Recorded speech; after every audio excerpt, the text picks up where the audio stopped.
The lawyer Nick Freeman, known as Mr. Loophole, and Dave Sherry, who's been described, possibly slightly harshly, as Britain's most hated cyclist. Gentlemen, a very good morning to you. Thanks for joining me.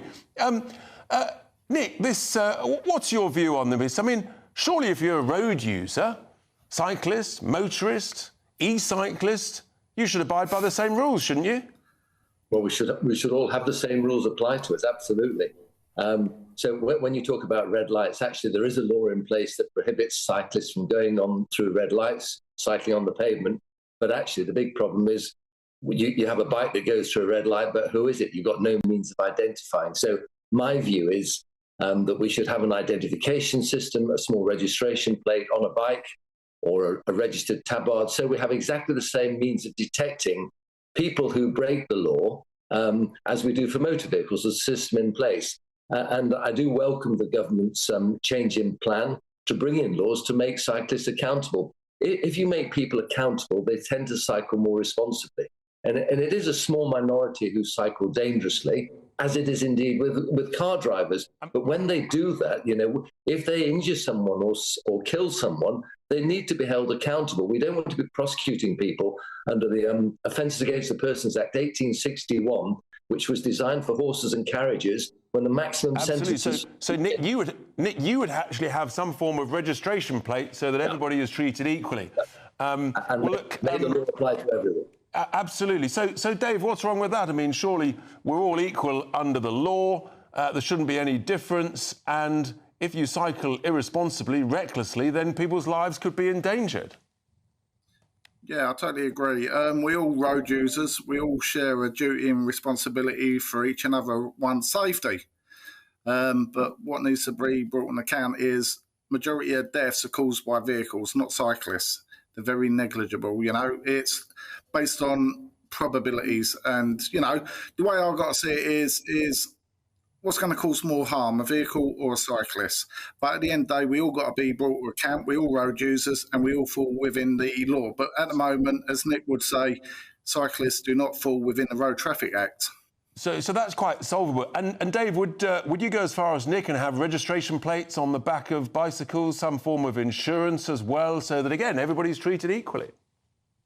Well, I've had various discussions with Nick about this in the past, and it's never come to fruition. It's basically politicians do all the talking but no walking. I don't think they got the gumption. You know what I mean? Yeah, absolutely. I spend my life talking about it, Dave.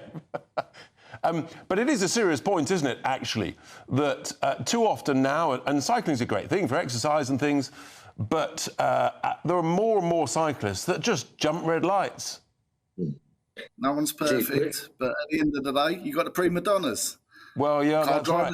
Red lights. Just ask Nick. And Nick, should cyclists have to insure themselves as well? Absolutely, exactly the same law. You imagine taking registration plates off motor vehicles. How will people drive?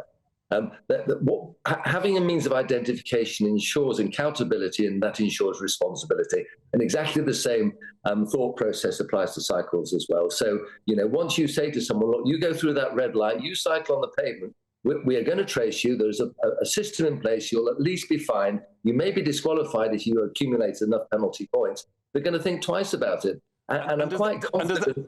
And does that apply to speeding? Dave, I mean, quite often now, you're driving along at 20 miles an hour, thinking this is a bit slow in a big, wide road, and a cyclist come past you at, I don't know, about 30 or 40. Well, I'll give them kudos to that because I can manage about 20, but if they're on illegally modified e-bikes, then you know what I mean? At the end of the day, you're not going to stop these vehicles who are avoiding their insurance with dodgy number plates. It goes on. Yeah, but I mean, we're not encouraging breaking the law. What we're really just saying is actually we all need to be equal under the law. And, of course, cyclists are an increasing percentage of the use of the road at the front of traffic lights, lots of cycle lanes, etc. It's not unreasonable, is it, Nick? No, absolutely. We need speed limits. It's ironical, isn't it? You've got, pedestrians number one in the order of priority for vulnerability. Then you've got cyclists. And cyclists are perversely not subject to speed limits. You have cars going at, say, 20 miles an hour in London. You know how it is. I'm going to be joining them this afternoon. And you're undertaken and overtaken by cyclists who are invariably travelling very close to you. And they're supposed to be, for motorists, if you're overtaking a bicycle, it's at least 1.5 metres, and they're a foot away from you. So they're thwarting the protection that we've sort of sought to put in place to look after them. The whole system is archaic. Okay, talking modernising the system, Nick.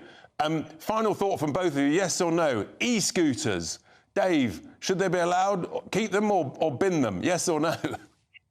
Bin them, mate. They're fruitless. To be honest with you, bikes have been around for how many years? And they are the safest. They're the safest. Nick, e-scooters, keep or bin?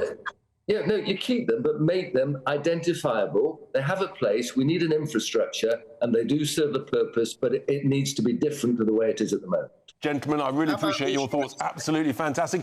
A sense of unanimity there, that actually cyclists need to be treated equally under the law. And lots of you have been sending in your thoughts as